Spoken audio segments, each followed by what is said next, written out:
try to solve a problem, and in particular I am addressing looking into the requirement during the MTech thesis or a PhD thesis work. We observe few people write a very casual line, my problem is NP complete. When the examiner or evaluator asks that prove that your problem to be NP complete, we fail to answer this point. Okay, so this is a serious business like the problem solving and writing few arguments to prove that how a problem to be NP complete. Okay, so let me continue for 5 to 10 slides, then we'll have an interactive section and I can take on your queries. Now, if you look into this diagram, we talk about problem solving, and there is an arrow which is appearing here. It says how my problem looks like. It is from easy to hardest. That in terms of the time required to solve this problem. And if we look into this Venn diagram, we are finding few problems are belongs to the family P, few problems belongs to the family NP. So the Yes, slides are not changing. not visible. Okay, okay, No, it's just not It, changing. It's visible, it is but it's not not a changing. single slide, sir. Four Okay. slides are coming in one slide. So okay, okay, okay, okay. Uh, I was trying in a presentation mode, so maybe it is a problem. So I will close the presentation and uh, let me check again. Okay. Uh,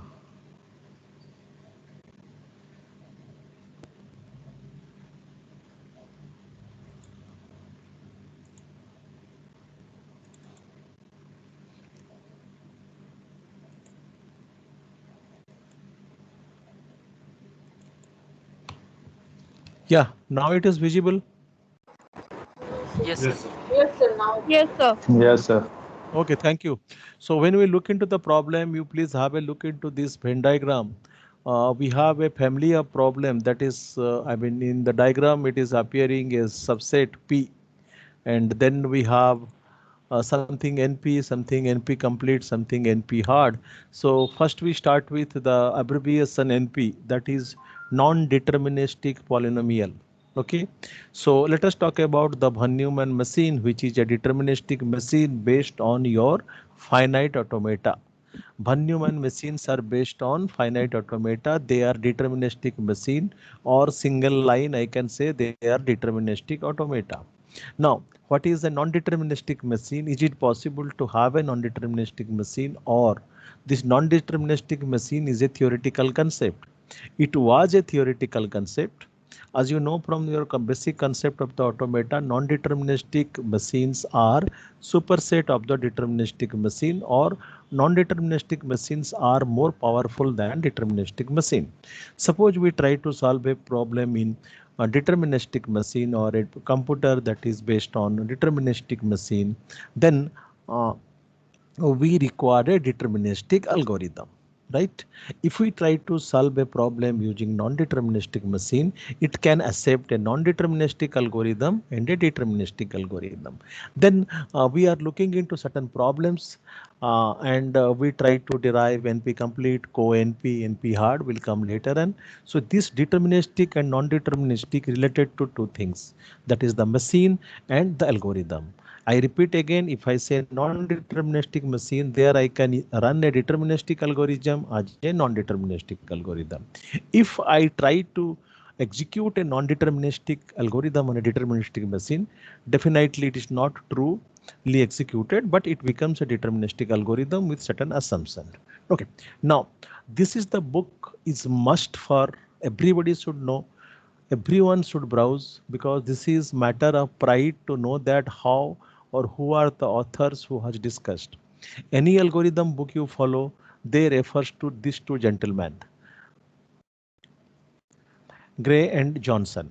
And I will share you the latest interview by Johnson. Where is the world now? Where is how far we have achieved? How far, how many NP complete problems we have solved? So every researcher, everyone from computer science, they cover this book. At least they know this book.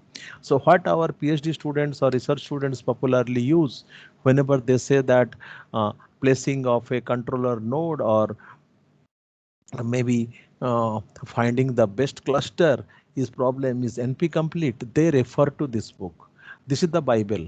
If you take a problem is NP complete and with a good guess you can say reference is the Johnson's book, nobody is going to question you because this addresses almost all problems that are to be NP complete.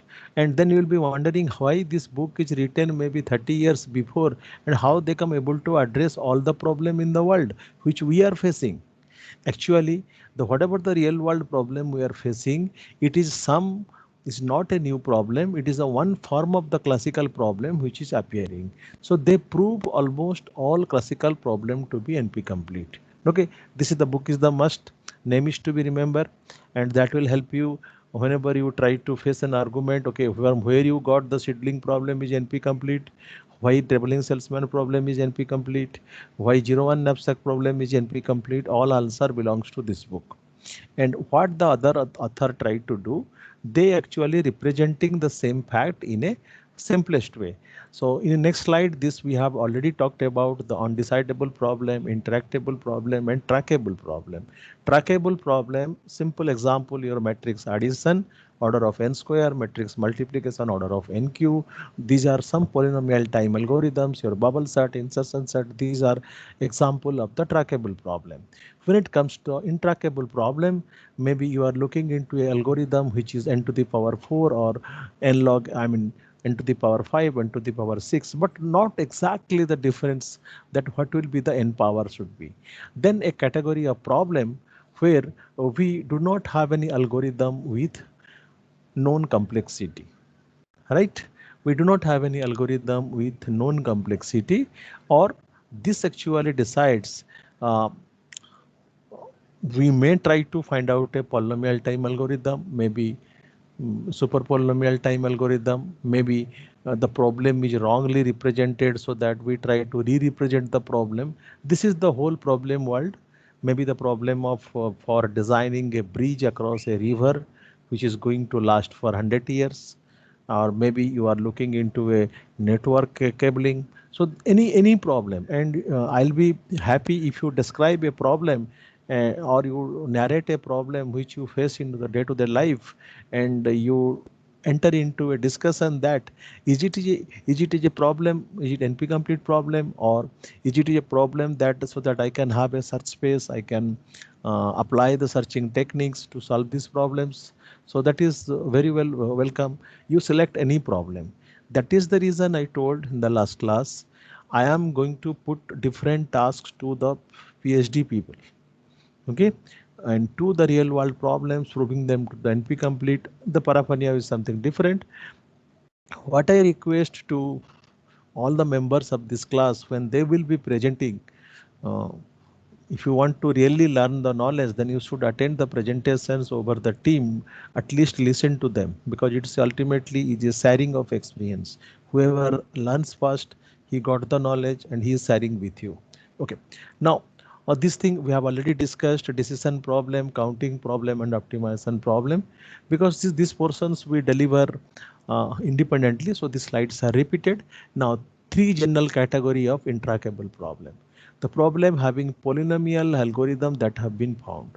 Now you see, trackable problem is fine. Now we are coming to the intractable. For some of the intractable problem, people have proposed polynomial time algorithm. So there are problems which have not been proved to be intractable. So sometimes people are coming across a problem, they are not finding the solution, they are only proving that this particular problem is intractable. And then problem that do not have proven to be intractable, but for which polynomial time algorithm have never been found. So these are the very open problems. So it is a surprising phenomena that most of the problem in computer science either fall into first three category. If I am selecting a research problem for my thesis, maybe the problem of machine learning, it is a debate that whether your problem which you try to address is a problem is NP complete. Yes, that is to be proved, because when we talk about the buzzword, this is a problem candidate for machine learning, then definitely it is a challenging problem. In other words, if we try to say my problem is a challenging problem, what I try to do, I try to prove that this problem is a intractable problem. So you must appreciate that I have addressed, or I have solved, or I have find out what suboptimal solution. finding optimal solution is impossible. Always remember almost all the techniques or the new techniques, maybe it is nature inspired, it is a conventional heuristic, all compute suboptimal solution. And if you produced a solution and claim to be optimal, then what you have to do? You have to compute the lower bound of your problem. Now I am coming to the chapters. You have one chapter to be taught in NP complete.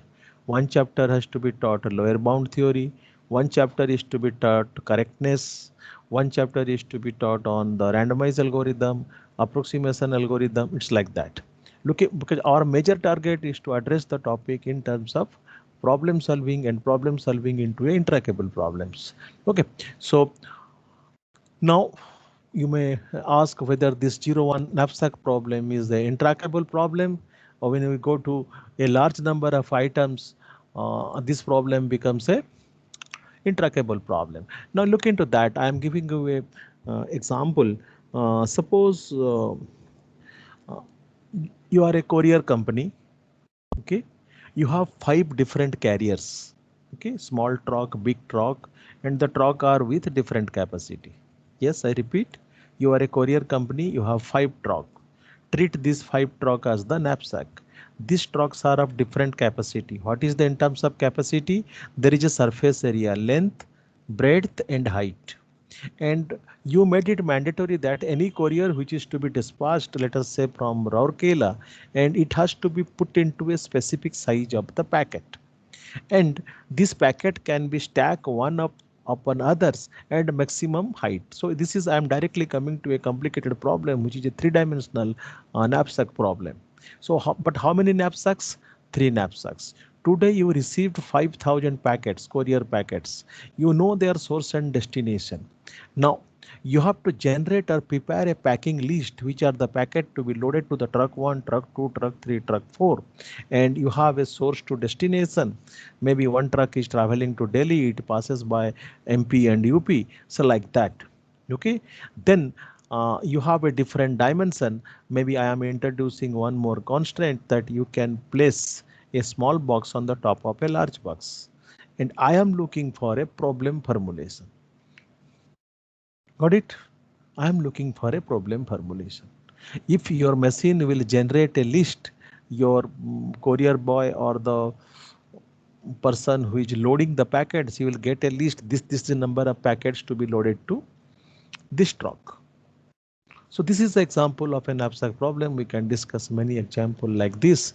If you would like to see this type of example, last class I have shown you a book by only by Sahani. C++, you can refer to the exercise book. Okay, so this is a 01 knapsack problem. This is simplest form of the 01 knapsack problem which I have discussed, and this is are the attribute. Knapsack problem in NP. You need to prove that.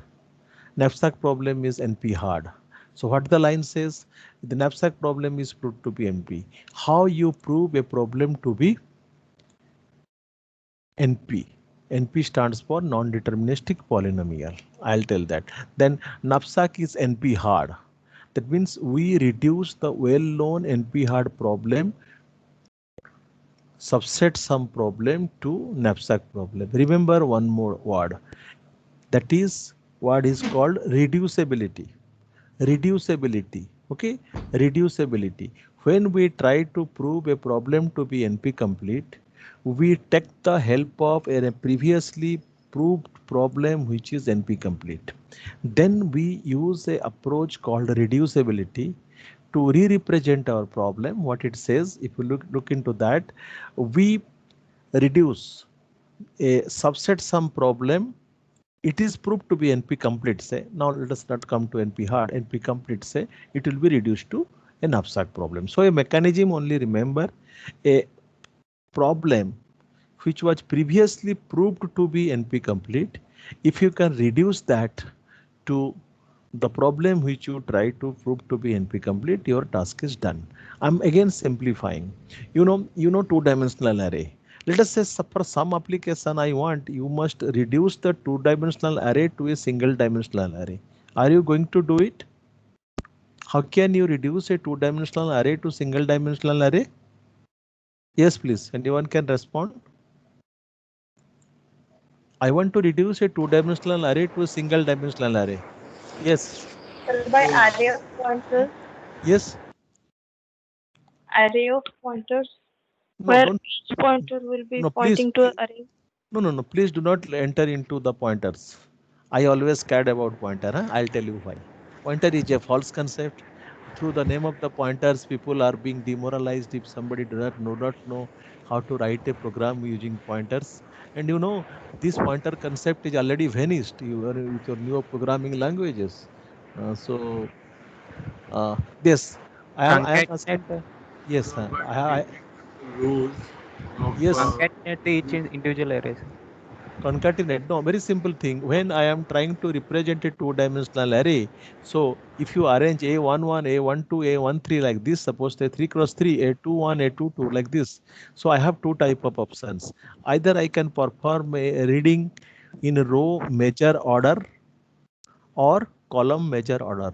I think, okay, row measure order or column measure order. So you use any order. If you have a 3 cross 3 matrix, reserve a linear array of 9 element and transform the two dimensional matrix into single dimensional matrix. Okay, so these type of transformations are there. That means you are representing your problem, knapsack problem. You are representing your subset sum problem. Maybe you are a mathematical formulation of a subset sum problem is there. And with certain logical argument, you are saying it is nothing but with certain assumption, it will reduce to knapsack problem. Please try to understand there is a concept of co-reducibility. This chapter actually appears at the end of the algorithmic book, and most of the faculties they don't try to touch it, but I'll convince it will be very easy. I mean, nothing to be panic about that. If you do not know the proofs and others, we will be using a very easy approach to do that. And now let us come to the class of NP, under which we are discussing. P stands for polynomial time, NP stands for non-deterministic polynomial time. What it exactly says, let us, I am giving you a simple task. Okay, I want to calculate. I want to calculate a particular bike. I have waiting at a particular crossing or in a particular chalk or a particular point, and I have given a task that you calculate this 100 number of Maruti cars. Okay, so how long it will take? You come out of house and you are being asked to calculate 100 number of Maruti cars. Is the problem is NP complete? Or is the problem is polynomial can be solved in polynomial time? Is there any solution? First you say. You see, if you carry this problem to a dense population or to a road traffic which is heavy, calculating 100 cars maybe 10 minutes, maybe 15 minutes. If you take the same problem into a remote village or to a locality where very rarely the car comes, then it may take 2 days, 3 days, 4 days, maybe few months. Now you come into that. You have a solution which can be find out in a polynomial time, or you can say in a finite time, which is 10 minutes and 15 minutes on a typical city. But the same problem you are not exactly able to say that how long it will take to find the solution. So this is some analogy to, you can say, we have an algorithm. We do not know when the algorithm will terminate, but it will terminate definitely. That means it is bounded by a polynomial. When an algorithm terminates, it is bounded by a polynomial. Okay, as you say in a big O notation, I don't know how you interpret the big O notation. You have a upper bound, you have a upper bound. So similarly, when we say it is a upper bound, is a nothing but it's a bounded by a polynomial. So non-deterministic polynomial time. So as I have discussed, a deterministic machine at each point of time is executing an instruction. So then we say it's a, we need a deterministic algorithm. Then we have a non-deterministic machine where the choices steps are there and it is free. Sometimes we did a wrong choice and we do not know when we are going to complete this thing. So a non-deterministic test has a power of extremely good and optimal guessing. So then you may say, sir, why we are learning deterministic algorithm? we can learn non-deterministic algorithm? Answer is yes, where we run our program on a non-deterministic machine. So your answer is that quantum computing is the application, or you can answer is the quantum computer. Quantum computer is a non-deterministic machine. So please read little bit about quantum computer, and people are talking of cryptography and complicated problems. Password generation are the few applications which we took the help of the quantum computer. Okay, so quantum computers are non-deterministic machine. That's all. Now we'll continue with the problem P, the problem for which there is a polynomial time algorithm. Polynomial times algorithm are trackable. That means if you remember a typical example, when we try to find out the I would try to discuss a big O notation or like that. Uh, Let me immediately go back to one of my graph. I'll switch over and I'll show you.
Okay, so it takes a long time to find it out. Okay, we'll continue. So what I meant to say when I say my complexity of my algorithm is represented through f of x, and the when I try to prove that this is bounded by another polynomial gx, or the way we define the big O notation, what we try to do, we plot a graph for the we plot a graph for the f of x, then we need to find out another function gx which covers that. Okay, now this particular graph gx is a polynomial. Your algorithm is exhibited behavior is a polynomial, and that gx is also a polynomial. Because gx is a polynomial, I can say my algorithm is bounded by a polynomial. Okay, so now when you come to the NP problem, NP stands for non-deterministic polynomial time. My algorithm is bounded by a polynomial, but I cannot say this is going to be completed in n square step. That means I can write a algorithm. While looking into this algorithm, I can say this is going to be terminated in n square step. Okay, let us say you are writing a algorithm to perform certain operation uh, on a particular number, and that is to be on a matrix A. So matrix is there, you guess it, it is order of n square. What you did in between that loop, you tried to generate a random number, and you are checking if that random number is divisible by 7, then only you form the operation. And you want to perform such operation, let us say 500 times. So you cannot say how long this program will run, because you generate a number, you found that this number is not divisible by 7, again you go for generating a number, again you go for generating number. It may so happen that you are taking the help of a compiler which generates, or the random generator very rarely generates a number, or that particular random generator has got a very bad quality generator, and maybe in 1000 trials you are not getting a number divisible by 7. But another person, you just say another compiler where good generator is there, his algorithm may be terminating in 10 minutes and your takes 10 hours. Okay, so that's why we try to use this term non-deterministic tuning machine that I told from the beginning. When we talk about algorithm on a top of a deterministic machine, we talk about DFA. When we talk about a algorithm using non-deterministic algorithm, we talk about NFA. A problem is assigned to NP represent a class of decision problem. Okay, you remember I have defined a class of decision problem. Decision problem means solution to this problem exists and you try to find out a solution. That means you have a solution. Yes, answer here is answer yes. If it is no, definitely you are not going to write a algorithm which can be solved by non-deterministic polynomial time. Okay, non-deterministic polynomial time. I want to take the question from you. What exactly are you feeling? What is a non-deterministic polynomial time algorithm? Anybody has any question? Non-deterministic polynomial time. Non-deterministic polynomial time. Yes. Want to ask anything? Non-deterministic polynomial time. Yes. Durgesh. Uh, Hello. Yes, please. Sir, Non-deterministic polynomial time. it would mean that the big O polynomial time we are getting that algorithm won't hit that time No, because definitely. you have introduced certain decision variable. Okay, just I say, suppose you want to perform something. Okay, you have to perform something which requires 100 action. Okay, 100 action to be performed. So your if you write a typical algorithm, it is bounded by n is 100, right?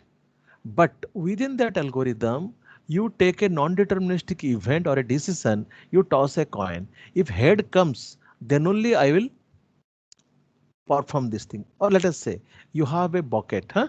A bucket is capable of storing 100-liter water, right? You have taken a mug which is capacity is 10 liter. So how many times you require to fill that bucket? 10. So you have written a algorithm with a loop, outer loop is 10 and you are going to execute that algorithm. You put water first in first attempt, second attempt, third attempt. So in 10 attempt you fill the bucket, right? So this is a polynomial time algorithm. Now when it comes to a non-deterministic polynomial time algorithm, here we are introducing a event. So what I meant to say, how you distinguish between a deterministic and a non-deterministic algorithm.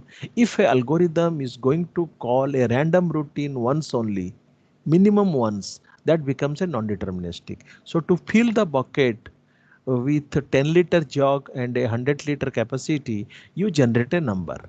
There you put a condition. If it is head, I will pour the water. If it is tail, I will not pour the water. Can you tell me when you are going to complete the algorithm? Got it? Yes, sir. So that Yes, means sir. No. if a solution is there, if I am lucky, always I gets the head, it is in 10 attempt. If I am getting a one tail and then it will be 11 second or 11 unit, it is like that. But solution is there. Please remember, when we say polynomial time, solution is there. I'll that means solution is there, but I do not know when I am going to get the solution, how long it will take. So this is the concept of the non-deterministic. Okay, that's why it says. So a problem P whose solution is bounded by a polynomial is always in NP. This line you convinced? You have a polynomial time algorithm, just like you have I have told you have written an algorithm. Just you copy 10-liter water, pour into a bucket. So you have written, and that algorithm is polynomial time algorithm. Now you disturb that algorithm by adding a random number generator. So which one becomes superset? NP becomes superset. P is the NP. subset. Yes, sir. And okay, your algorithm was polynomial. So if I ask someone, I have given you a polynomial algorithm, convert that into a non-deterministic algorithm. You can do it easily, right? But if you are lucky, sometimes you'll be finding these non-deterministic algorithms are very powerful. I'll talk on that. We have a book. I'm telling you, there is a book is called Randomized Algorithm, and the author is Rajiv Matwani. You heard this name? Rajiv Matwani. Mr. Rajiv Matwani. Who is he? Who was he? Any idea? He is the mentor of Larry Page. Okay. He is the alumni of IIT Kanpur who has written the book. You see, all the top quality algorithm books are coming from Indian authors. Rajiv Matwani is the author of Randomized Algorithm. Many algorithms which runs on the backend of the Google are nothing but the randomized algorithms or non-deterministic algorithms. So again, just to note these lines, I'll explaining the average performance of non-deterministic algorithms are much more better. And non-deterministic algorithm is one of the approach to find out the suboptimal solution to the real world problem. Just a lines I am telling you, remember. So these non-deterministic algorithms, okay, let me complete about Professor Matwani. Professor Matwani is no more. You won't believe he was so rich, he was so wealthy. The IIT Kanpur Computer Science building, one of the building are funded by uh, his daughters and wife. They are offering a good fellowship in the US in the name of Rajiv Matwani. And why they become so wealthy? A professor in US is not in that way wealthy because his algorithms are running in the backend of the Google and he is the mentor of Larry Page. Okay, we'll talk about when we'll talk about randomized algorithm, we'll discuss. And now come to this. This line you convince the problem. Yes. I have one question. Yes, please. Yes, please. You mentioned like in a certain deterministic procedure. When we have a deterministic procedure, when we introduce an indeterministic event, then it becomes NP complete. So my question is like not NP complete. This algorithm is a non-deterministic algorithm. Don't all complete it- it. fine. So Yes. in that case, even then we can compute the probability of that event happening and then Yes. combine it and have a Yes. upper bound. So yes, we can have a upper bound. That's where the term average case analysis comes. Let us come to the quicksort.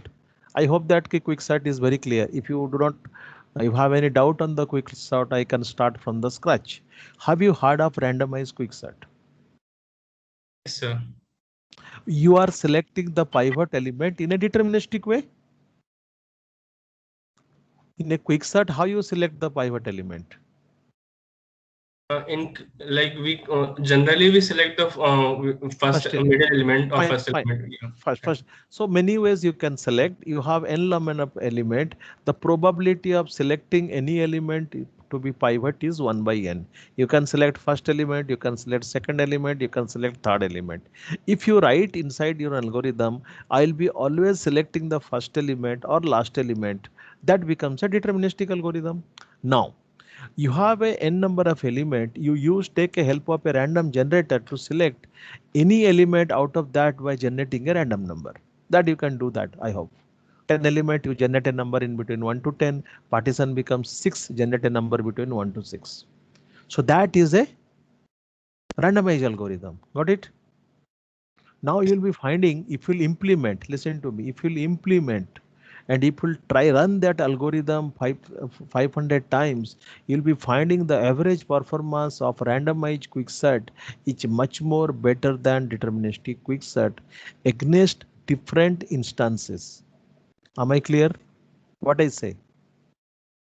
Different instances. That means I try on a top of a array of size 10. Then again I try on a top of a array of size 10, but of different element. Got it? Different instances and instances of different size.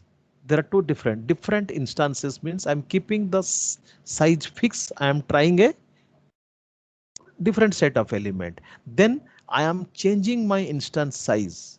10 element, 20 element, 30 element, 40 element.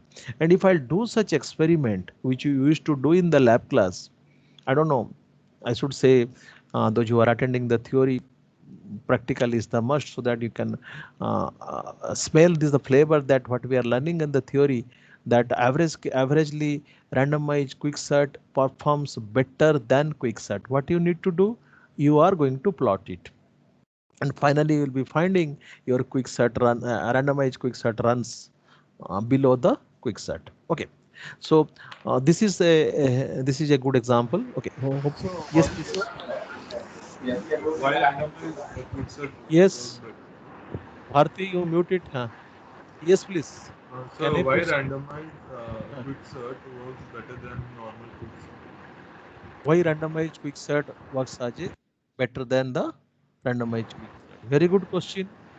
First, my question is like this: you understood quicksort? Okay. Now you see, when I'm always selecting the first element as the pivot, what is the probability that the whole array will be divided into two equal halves? I can get the better performance that where the array will be divided into two equal halves. Okay. And in such a cases, you may be finding in doing so, sometimes we have got one partition will be very small, one partition will be very large. You see, we are talking of probability. We are talking of probability, average case. So if you will conduct the experiment, if I want to derive mathematically, I'll derive definitely, because quicksort is one of the favorite topic. I used to teach these things in the blackboard because I need to write down 3 different recurrence relation and I'll do the mathematical deduction to explain that. I'll come to that. In fact, I was planning not to discuss because this we discuss in undergraduate courses. Okay, so now come to that. When you are using randomized algorithm, Uh, so one question. yes, Is that randomized quicksort non-deterministic polynomial algorithm or deterministic polynomial algorithm? it is a deterministic polynomial algorithm because number of iteration it want to perform on element is bounded by your n log n. But but the performance, the time it required, it is fast.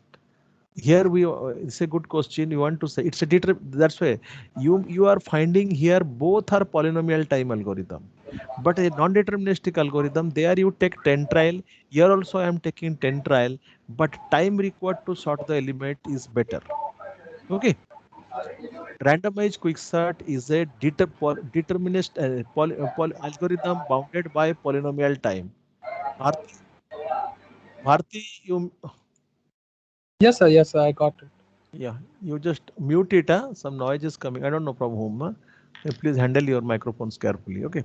So it is bounded by a polynomial time, which is your order of n or order of n square. But the actual time taken to complete is better. So the randomized algorithm. Now you go for a hypothesis. Randomized algorithm are powerful. Okay. Then we'll discuss how it produces suboptimal solution. Yes. Chaudhary Sir, Chandrakant. Yes. yes, sir. Yes, sir. But sir, in quicksort, sir, there is a proof that even if the partition is 1 is to 99, if we have 100 elements, and even That if is the that partition is 1 is to 99, that is the the worst time case. complexity, That is the worst case.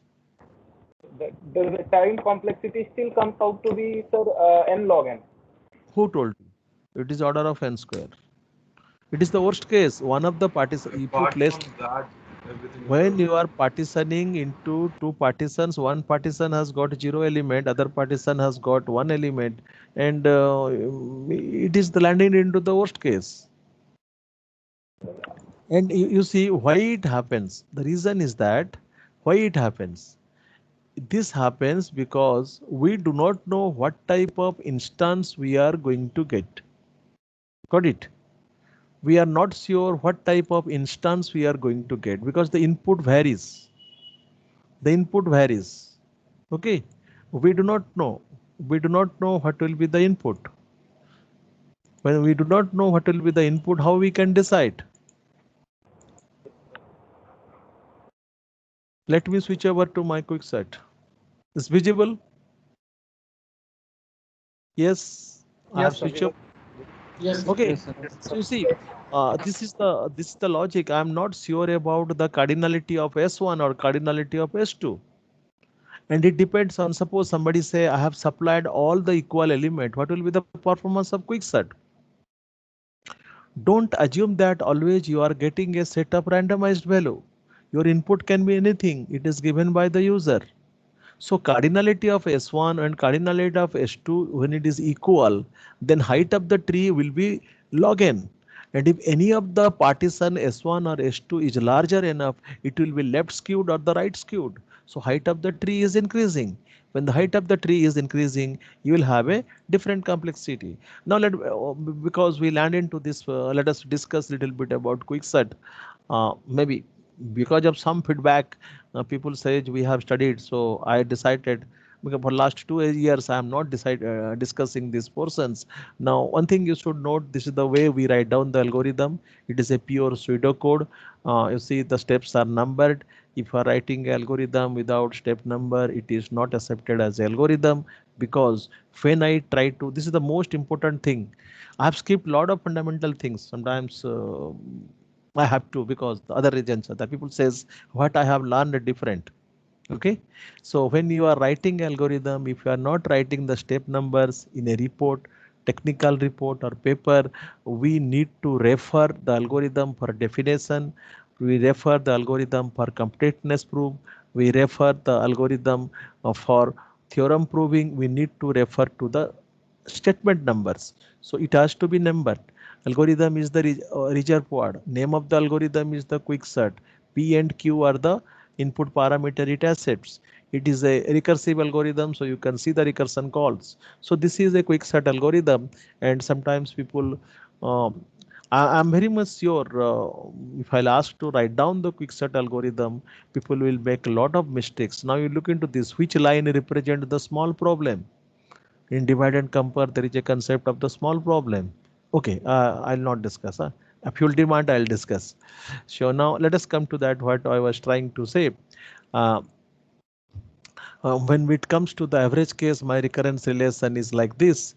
When I come to on the worst case analysis, my recurrence relation is like this. I was mostly interested for this one because what you are finding here, uh, I try to write down the recurrence relation, and I'm talking of the worst case analysis. In worst case, what will happen? One of the partition contains 0 element, one of the partition contains n element. So after the first step, if you are selecting the smallest or the largest element as a pivot, your problem is reduced to one problem. Last class, your problem will reduce to one problem, identical problem. So that leads to the worst case.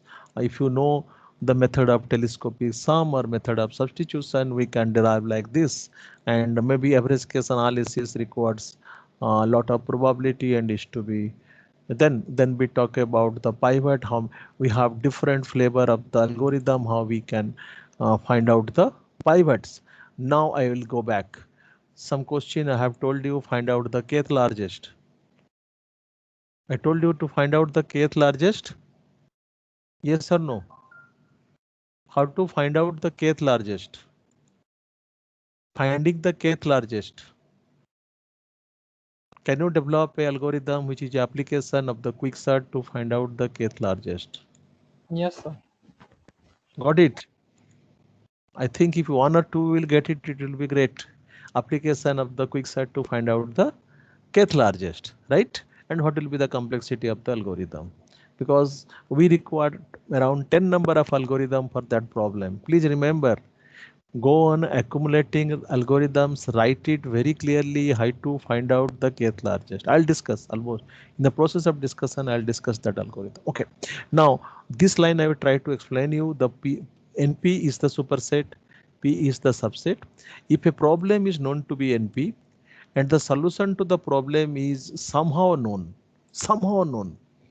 I don't know, because there are the problems which solution may not be known, then demonstrating the correctness of the solution can be. Please read this line, I'll explain you. You see, I told the same thing. Suppose you have given a spanning tree, right? And I want to verify this tree is a spanning tree. How long you will take it? It may be difficult to find out a spanning tree for a given graph. But if I have given a spanning tree and I ask you to write down an algorithm that this sequence is a spanning tree or not, can you do that? Yes. Yes, sir. Yes, sir. So what will be the complexity? What is the complexity? Yes, please. It means polynomial type. Polynomial time means, let us assume that I have. So, do you have an assumption?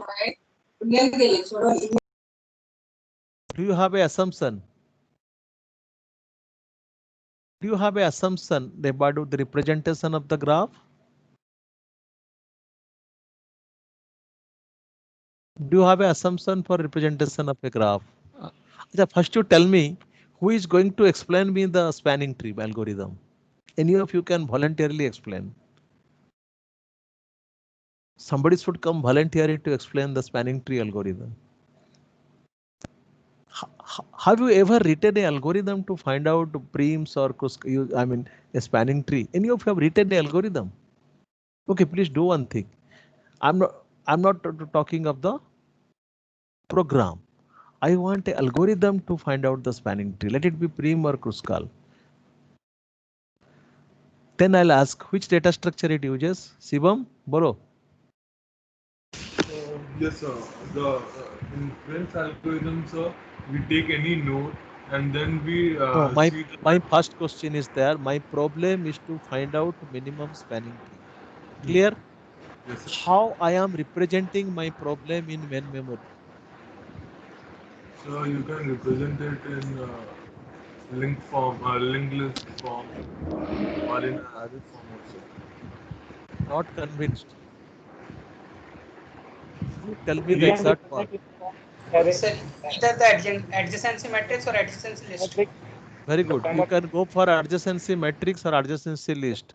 Shivam, Yes, for sir. your kind information, complexity of finding minimum spanning tree will vary depending on representation. Yes, Okay, sir. that is one catch. Second, let us assume that I have represented using adjacency matrix. Because how you are going to write down an algorithm without representation? Now what we conclude? Immediately we have two different algorithms. If you represent in adjacency list, you have to write the algorithm according to that. Then what you are going to do? Okay, Shivam, continue. Yes, sir. Assume that it is a matrix multiplication.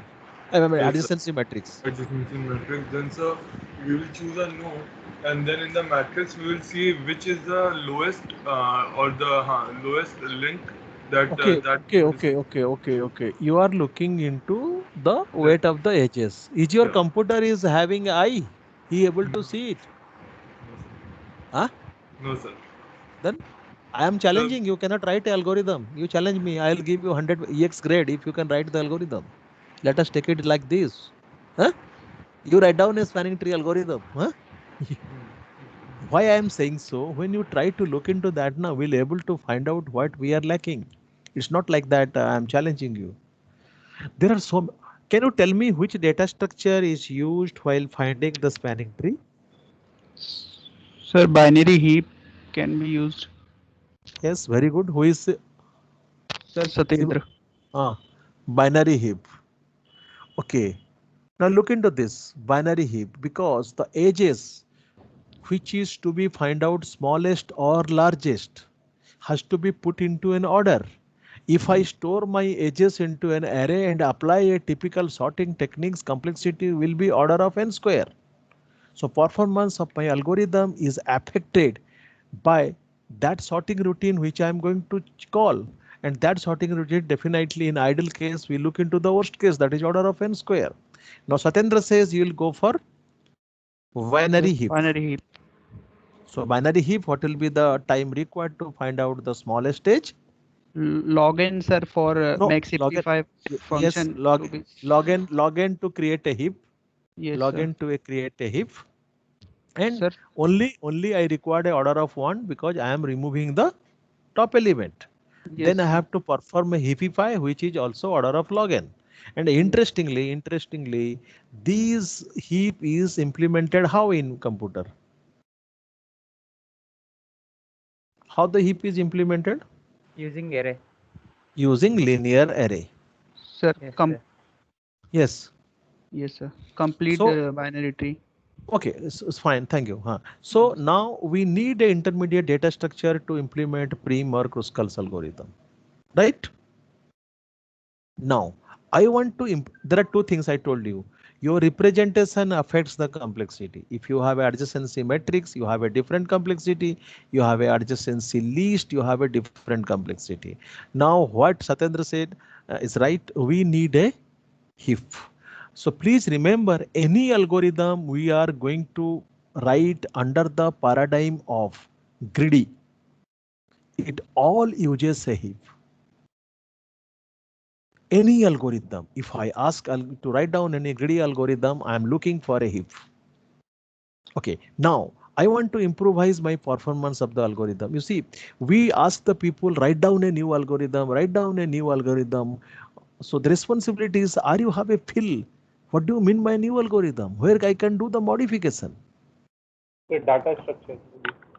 No, now you look into, I required a dozen of algorithm for finding minimum spanning tree. So catch is I am using a heap. So heap has a performance complexities. Okay. So can I use any other type of heap like binomial? Mini. Sir, Fibonacci Mini. heap or No. Mean heap, binomial heap, Mini. mean heap, max heap is the same thing. All are binary heap. I am talking of binomial heap. I am talking of binomial heap, Fibonacci heap, D heap, min max heap. Many heaps are there, and then you land into a conclusion. None of these heaps are giving you better result. Okay. So what you will do? You are a designer. What you will do? None of the heaps give you the better result. Use mean heap only. No, then you start roaming around or maybe you try to thought of a new data structure which is going to help you. Okay, so you'll be finding. So this is the things you see. Always I say you are not responsible. This is the way you are being told that spanning tree, take a paper, take a graph, write like this. Now, please believe me, writing a complete algorithm for spanning tree is really difficult. And if you have to ask to write down, it will take 2.5 or 3 pages. It is not possible with 3 to 4 lines. Before asking, suppose I ask you to write down a spanning tree algorithm, I know it will be a full question of 10 marks. But if I given you a graph and find out the minimum spanning tree, and that could have been assigned to a class 4 or class 5 student who knows 3 is greater than smaller than 4, 4 is greater than 2. So whoever having this knowledge, he can do it. So what we try to say, when we say the computer will solve the problem, we develop a algorithm. So this is another good example. So now what I try to say, when you are looking for a new algorithm, only the computer science people can develop a new algorithm, not electrical sciences, not mechanical sciences. This is the example. Spanning tree everybody is using, and I'll be showing my spanning tree slide. You'll be finding the spanning tree protocol is built into the hardware. The switches which you are installing, the wire switches, that includes this protocol which is built into the hardware. Spanning tree is a protocol built into your LAN protocol. IEEE 802. What is LAN? What is a LAN protocol? 802.2.1. 1. One was. One. Only one or two? 802.3. 802.3. Yes, sir. 802.3. So this algorithm is built up into hardware. Okay. It is a part of your switch. It is already built into that. Okay. So this is just a information how we can develop a new algorithm. Maybe we try to discuss. No. Okay. Let us continue. So now the problem. The problem we were talking, that if a problem is known to be NP and a solution to the problem somewhat known, then we are looking into verification. Now, here is the most important discussion. Suppose a problem for which you do not know exact algorithm, right? But somewhat you know the solution. If you can verify the solution in polynomial time, then this is the another way to prove that the problem is NP complete. If you are going to define the NP complete, you can define like this: a known polynomial time algorithm is a polynomial time algorithm is not known for the problem, but the solution to this problem can be verified in polynomial time. Now question, are you going to write down a algorithm to verify the solution? Let us come to a pathfinding problem, okay? Huh? Let us come to a pathfinding problem, okay? Or let us come to the traveling salesman problem, right? Huh? You remember automata? Automata is mine. Yes, sir. So how you define it? How you define automata? Okay. Now just try to map. I'm looking into a traveling salesman problem. I have 7 cities. Okay. The cities are A, B, C, D. Okay. I have 7 cities A to H. Right. And I can travel from any city to any other city. Can you sketch a automata so that any path if I'll supply, it can be verified starting from, let us say, city A, I can come to city G. Yes or no? You tell me. I want to find out a tour. Yes, Durgesh Kumar. I want, can you sketch a finite automata to verify that this is the path? This is a path. Sir, if we start initial position A and if we reach G as a final state in the automata while traversing the whole path, Whole then path. then it could be our matlab, solution for the.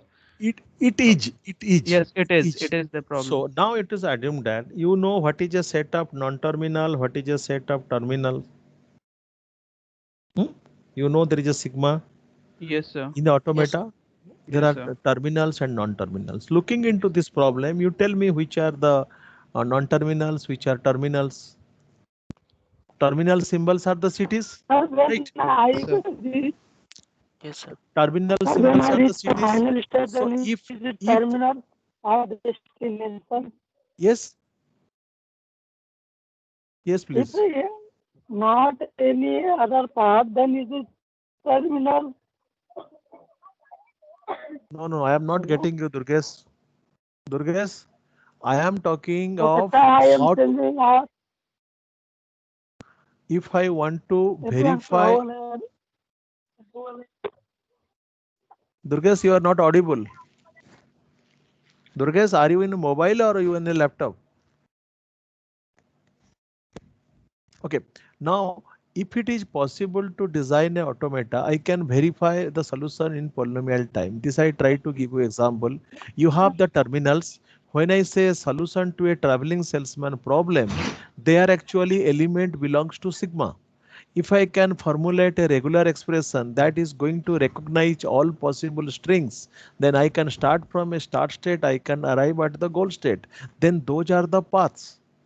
If you can develop a regular expression that will generate all such paths, which will start from the start state and go to the goal state. Similarly, if somebody has given you a sequence, you start with a start state, you are not able to reach at the goal state, then it is not a solution, it is not a tour. This is something called verification. What I try to say, you can either write a algorithm to verify your solution or you can sketch a automata to verify a solution. If you are doing it for a small problem, you know there is a proof method of induction which can be extended to the large problem also. Okay, I have to, if I prove that it is possible to verify a path for a 5 city, it can be verified for 6 city, it can be verified for 7 city, it can be verified for n cities. So what I will conclude that I have a method which definitely terminates in a fixed number of steps. This is says the solution can be always reduced to a single p or polynomial time verification. Otherwise, this is a single slide with few English things are written. It has to be explained. Okay, now if you'll come to the P and NP, if P and NP are not equivalent, then the solution of NP problem requires, that is in the worst case in exhaustive search, That means for the problems, when I say exhaustive search, and because the solution space is large enough, and maybe polynomial problem, it takes a super polynomial timing and exhaustive search to find out the solution. Then if you this proves we are not going to discuss P and NP are equivalent, but what we try to say, a non-deterministic algorithm is also capable of finding a solution in polynomial time, but we are not arguing whether the solution is best or not. Now you come to this is a problem. So now what it says, if I'll ask that, do you have a prime factor ending at 7? And if you try to represent this, you exactly the solution space will be a exponential one, and it may not be possible to represent that into the memory. And looking into this, we'll come to a discussion that is on a problem on NP complete, and this is indirectly uh, try to convince the community that this problem is intractability.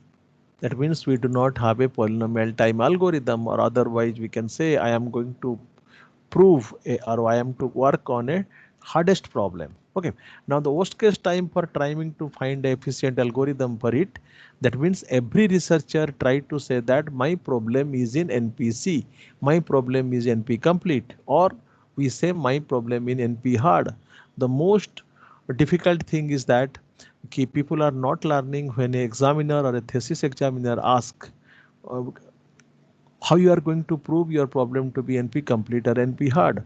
So this is indirectly coming challenges to us. Let us say we start with a problem.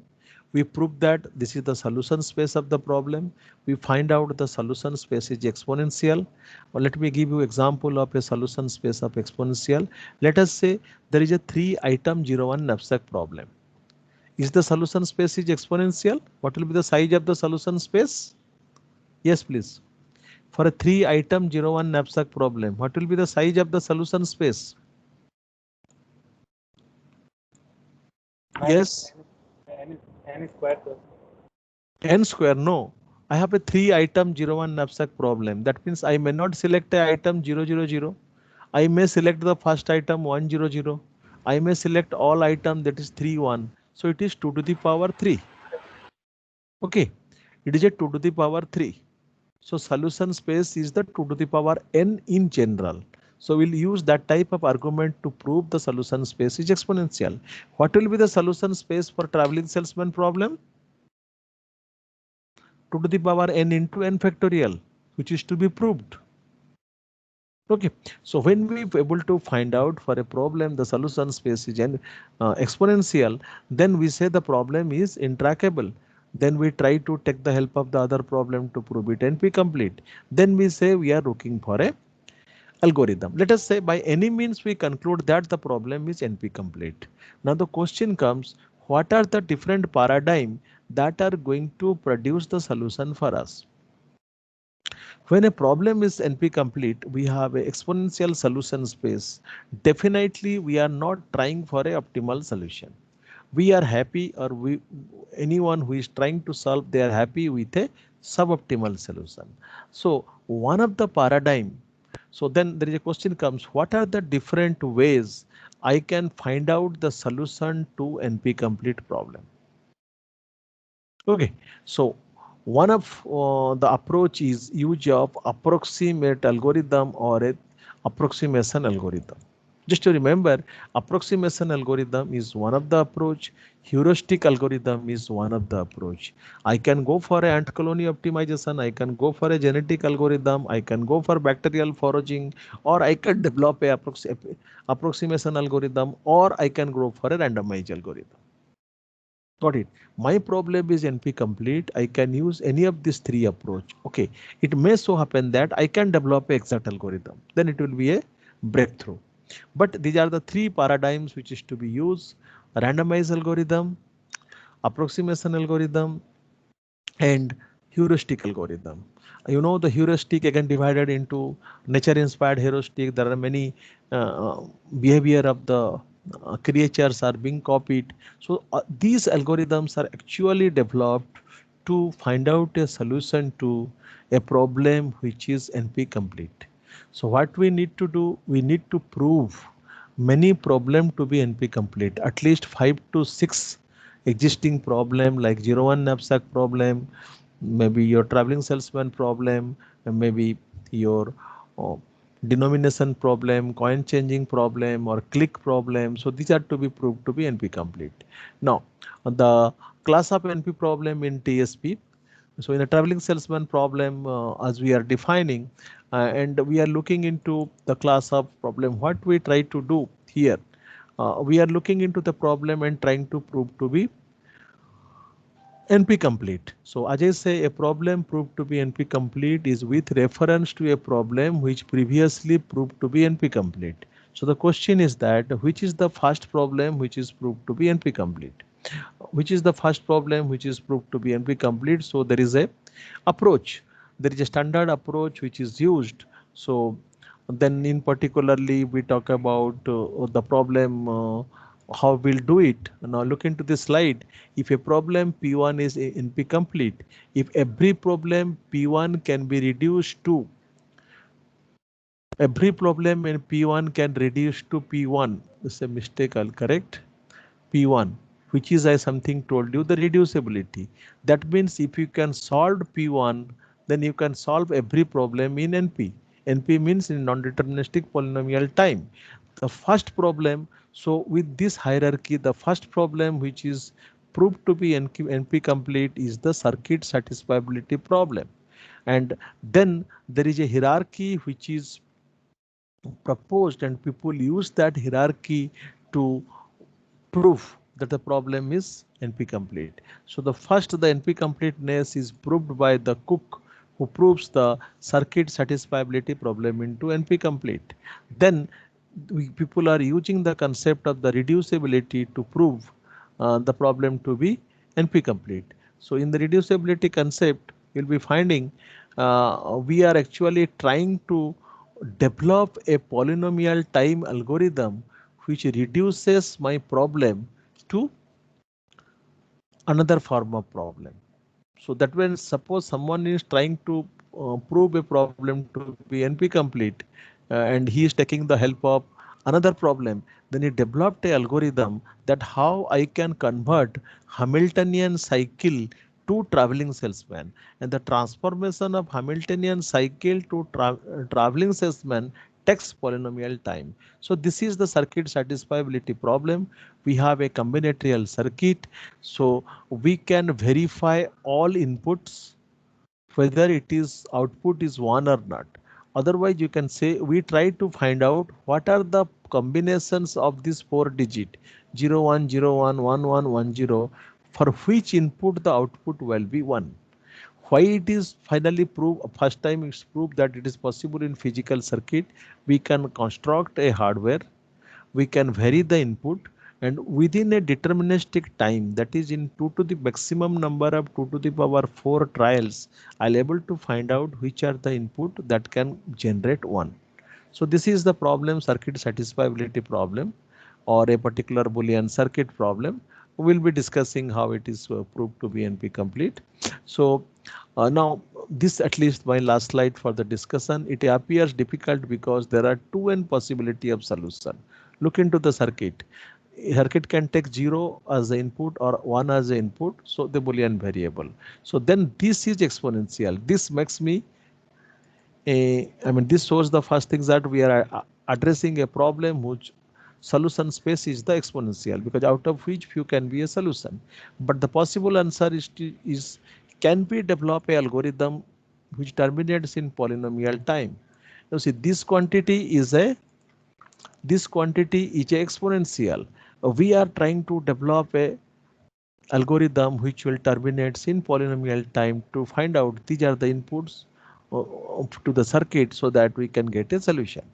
Okay, I'll be uploading this thesis, and for NP completeness you can refer to the Corman when we'll be starting the proof of the things. Maybe I'll be sharing the different proofs with you. Then this is the last slide I want to discuss. How do you prove a problem to be NP complete? Given a problem U, let us say traveling salesman problem or minimum finding a minimum spanning tree problem. The steps involved to prove the problem to be NP complete is step 1, so that the U is in NP. So that the U is in NP, select a known NP complete problem. B, construct a reduction. That means here I am developing a algorithm. Construct a reduction from B to U. You need to develop a polynomial time algorithm that reduces B to U.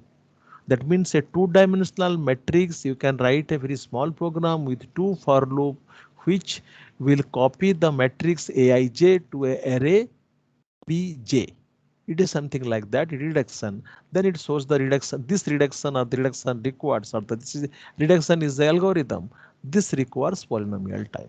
This slide number 103 is the most important to summarize how to prove a problem to be NP complete and from where you will get the problems. This is the standard hierarchy. Circuit SAT problem is first to be NP complete. You try to prove it for the knapsack problem. So you take the help of subset sum problem. I try to prove the TSP problem. I look into Hamiltonian cycle. A person tried to prove set cover problem. He will go to vertex cover. Vertex cover to be proved to be NP complete. He will look to the set problem. Okay. That's all from my end. If you have time, then I can answer your question. Yes, if you have any question, you can ask. Excuse me, sir. Yes. What problems will be considered to be proved as NP complete? What problem means? You tell me your problem.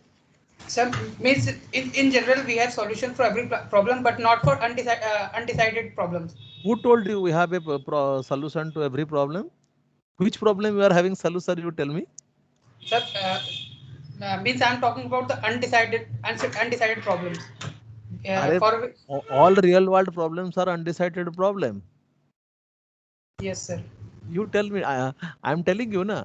I told you a very simple example. I have 20,000 vaccines. I have to vaccinate 2 lakh people. Whom should I vaccinate? You just compare whether it is a P, NP, etc., etc. Can you find out? Because my objective is to reduce the spread of this pandemic. You give me the solution. Yes, sir. So similarly, so this is not that easy, because we are there, we are getting the jobs, we are getting our bread and butter, because we need to develop new algorithm to solve the problem. Problems are pretty old, but solution is required. Okay. Sir, yes. we can identify the people who are more affected to whom they will. You see, is it possible to visit the 2 lakh people? Then your solution space is 2 lakh. Is it possible you can talk to 2 lakh people? Sir, like you already said that almost all the problems of the real world problem are like unsolved or they are undecided. So undecided, but there are so many problems. But sir, now if you ask which are those problems, it is really tough for me to answer. But there are so many problems which I personally think that they are decidable. Which one? Can you give me example? So give me a time. I will definitely. You see, let me tell you. For what you say, suppose I start with a graph of 10 nodes. Okay. Yeah. For which I can sketch all possible spanning trees. But that is not the problem. When it comes to a computer network, there are 1,000 nodes. Sir, excuse me, please.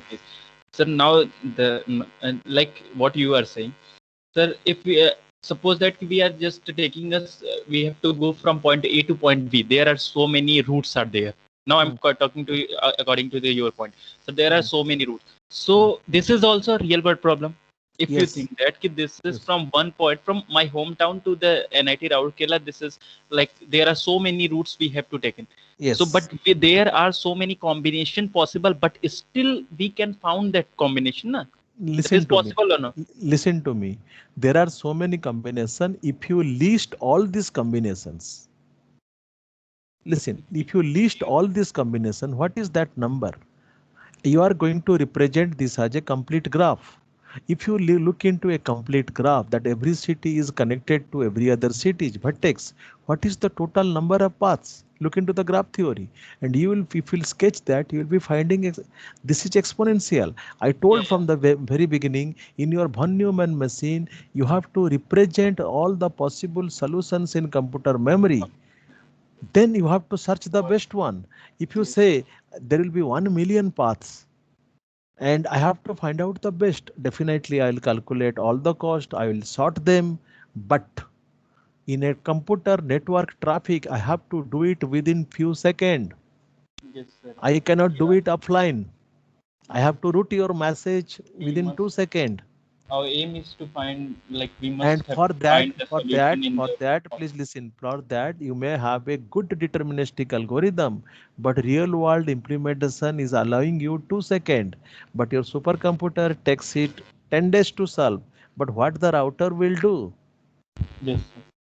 That is You have to go for a randomized algorithm or approximation algorithm. There you will be getting a suboptimal solution and you have to route your message. Why we say we are happy with suboptimal? There are 100 people are waiting to find out the path. Because of this algorithm, you are not going to serve 100 people.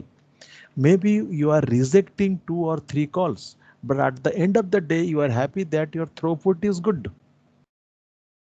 So when we compare the algorithm in real world, we compare the throughput. We are not comparing because people is affected. Okay. So when people try to develop a new algorithm, they always talk about throughput. Okay, my algorithm is not the best, but I am serving 96 people. Then you develop an algorithm, you say I am serving 98 people. Okay. Yeah. Sure. So that's why just you check one thing in a chess playing problem. Okay. Yes. In a chess playing problem, what are the possible states and how much memory is required to store all the move of a chess? Then only we'll have a feel when a grandmaster he able to look at the being at the root. They are so powerful that they are able to look into the depth of the tree even faster than computer.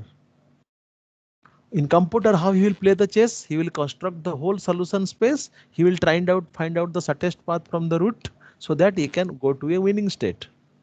I can better explain you with a 0-1 sorry, your tic-tac-toe problem. Just try to find out what is the total number of solution space possible for tic-tac-toe problem or a chess playing problem. Okay. It is there with my slide. I can share it, but I don't want to continue with those slides. Okay, fine. If sometimes I can use that as an example, I'll show you exact the number of states. And each is again a theorem proving. When you try to prove that. Any of you remember matrix chain multiplication? Yes, sir. What is the solution space? Sir, 2 की power n. Sir. Sir, 2 की power m into n. Sir, it depends, like, which type of, like, the type of data. No. It is not depending on type of data. I have n number of matrix. How many different ways I can parenthesize? Please check the not n square, man. N That power is n. N factorial. That is exponential. That's why which combination is best. That's it's an NP complete problem. Okay. So similarly, you talk about the problems, you are welcome, because otherwise it will not be clarified. Because whenever we learn the algorithm, we come across many problems, but it is not told to us that this problem, what is that problem? We solve this problem with 4 nodes, 5 nodes, and we are happy that we solve the problem. But it is actually unsolvable problem. Because n can be anything. Yes, okay. We can solve only instance of. So that is the challenge. That's why you are here. That's why computer people are needed to write down the program with computer to do that. In general, you remember we are happy with approximation suboptimal solution. All real world problem works on suboptimal solution. Okay. Okay, thank you. Yes. Sir, you said that matrix multiplication is an NP complete problem, but by using matrix, no, I didn't tell matrix multiplication is NP complete problem. It is a P problem. Yeah. Matrix problem is an NP problem because exactly you know how many multiplication you need to perform. Yeah. Your matrix multiplication has got 3 loops. That's all in cube. Okay, but like this matrix chain multiplication. Have you heard of this problem, Shivam? Yes, sir. Matrix Yes, chain sir. multiplication, sir. It takes n cube time when we use No, no, dynamic no, programming. no, no, no, no, no, no. How many algorithms are there in matrix chain multiplication? So I Sir, know dynamic programming. It sir, You ref takes uh, yes, sir, yes, two Chandrakant, algorithms. 2 or 3. top down, bottom up, and greedy. No, no, no, no. Matrix Sir, chain multiplication. Stressins, it was there.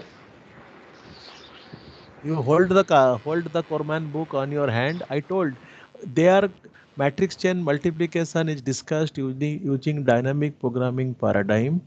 Okay, in and there you will be finding. I told most of the us is taught that we are not finding solution. People taught us how to find the value of solution.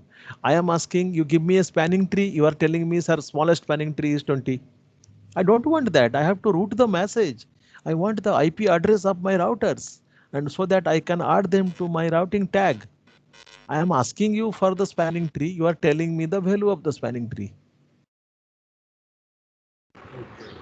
This is the wrong thing is induced to you people.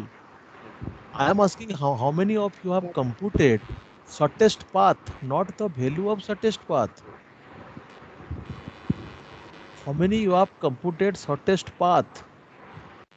Again, I repeat, not the value of shortest path, the algorithm, the Bellman-Freud, Freud-Warshall, whatever the algorithm you are referring to the book. Few new books have really computed the fourth step. There are 4 steps in dynamic programming. All books goes up to step number 3, where they calculate value of the optimal solution, not the optimal solution. You have to travel from your home city to Rourkela. What will be the distance? I told you the distance. I am not telling you which route you have to take, or you have to come from point 1 to point 2. You evaluate your book, you evaluate your material, you evaluate the different information available. Only take those information where all these 4 steps are completed. You have a recursive formulation, you have iteration steps are defined, you are calculating value of the optimal solution, and then in the step number 4 you are calculating the actual solution. So, That's sir, why in matrix chain multiplication, dynamic programming is just giving us a value, like how yes, many multiplication will be yes, needed, but they yes. are not saying which element we have to or which arrow we have to multiply. Okay, which book you have followed? So, YouTube. So, I have watched some sir videos on matrix Yes, chain you please follow. You see, I don't hesitate to share my all undergraduate material to you people. Just say yes, I'll share. multiplication. Yes, sir. There are, there are, there Yes, are. sir. Yes, You sir. refer to the Corman book. Corman book is the best book which explains matrix chain multiplication. Let us come to a application of matrix chain multiplication. What is the application? You have to multiply 7 matrix. Your compiler allow you to write A equal to C multiplied D multiplied E multiplied F like this, right? Yes, sir. But it has to be parenthesized in best way. So in the back end, you are running a algorithm and the parenthesis will substituted. That means your expression it is converted to a parenthesized expression which will be optimal, right? And your compiler is going to do that, right? So if you refer to the Corman book, you'll be finding 3 different algorithm, and in turn it uses your conventional matrix multiplication algorithm, which will be called to execute. Just go through that. Matrix chain multiplication. Okay. And regarding pathfinding and others, I think Corman is not addressed.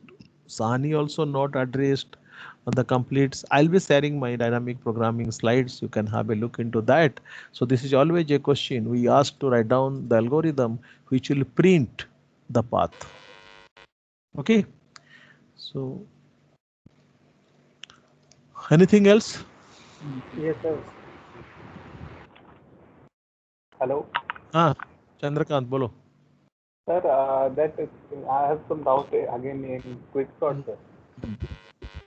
Sir, I just asked if we divide in the ratio, sir, in the ratio of 1:9, if we have given n elements, and we divide it in every time it gets divided into 1:n ratio, sir. 1:9 ratio. How you will do that? How you do that? It's just a case, sir. You said, sir, that if every time it gets, if we have one element and other elements are not sorted, every time only one element is getting sorted, then the time complexity will be n square. But sir, I'm saying that, sir, even if the partition is in the ratio of 1:9 every time, just suppose, sir, this is just a guess, sir. Yes. Then at starting we have n elements, then it will be divided into n by 10 and 9n by 10. Two partition will be there, sir. What is the size of the partition? Sir, one side will be n by 10 and second will be 9n by 10. No. That is a different way of selecting the partition. There are different way of selecting partition. I am talking of a case where cardinality of that partition will be 0. For me, you see, we start with a set called S. Okay. Yes, are you getting me? If it is 0, sir, then it will be n square, sir. Definitely it will be n square, sir. But that you are selling, you don't go by a number. That is the median of median. There are various way of selecting the pivot element. So every different way of selecting pivot element leads to a different quicksort algorithm. Yes, sir. That's why you are accidentally using a number that I'll be using 9 or 10, but you have to tell me in terms of n. Maybe median of median you are using or something like that. If you tell 9 by 10, sir. So why 9? Sir, because the ratio in which it is getting divided is 1:9, sir. 1:9 you can take. Why you are using 9? You have n number of elements. You have to tell in some equation in n number of elements you are using 9. Okay, yes. But that means what you try to do, that when there is, you always try to small partition will be 1:9. Yes. But how you will be sure that how you will be sure that the partition pivot element which you are selecting is going to place that place? Yes, sir. That I considered, sir. That was my pre-assumption, sir. No, that you don't assume that. It will be very difficult. Yes. Yes,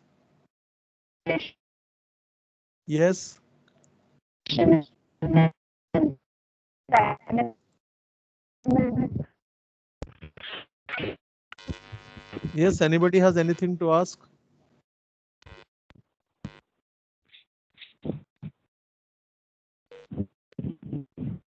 Hello. Yes, please.